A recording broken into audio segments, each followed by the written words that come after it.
ஒரு எமர்ஜென்சி காலம் வருகிற பொழுது காமராஜர் அவர்களை கைது செய்வதற்கு அன்றைக்கு இருந்த டெல்லியில் இருந்தவர்கள் அழுத்தம் கொடுத்த பொழுது அதை நான் செய்ய மாட்டேன்னு சொன்னவர் இல்லவா கலைஞர். களத்தில் காமராஜரை எதிர்த்து தான் அண்ணா பேசினார், கலைஞர் பேசினார், நாவலர் பேசினார். திமுக நாடு உங்களையே நம்பி இருக்கிறது அப்படின்னு கருணாநிதியிடம் காமராஜர் சொன்னாரு, அழுது கொண்டே சொன்னார். நாடு உங்களை நம்பிதான் இருக்கு அப்படி காமராஜர் சொல்லியிருப்பாரா? இல்ல கேளுங்க, நான் ராஜினாமா செய்கிறேன்னு கலைஞர் முதலமைச்சர் பதவியை.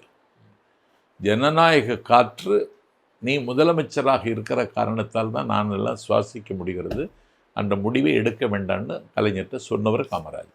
அந்த இருள் கவிந்த காலத்தை தான் யோசிக்கணும். இத காமராஜர் எங்கேயாவது பதிவு செஞ்சிருக்காரா?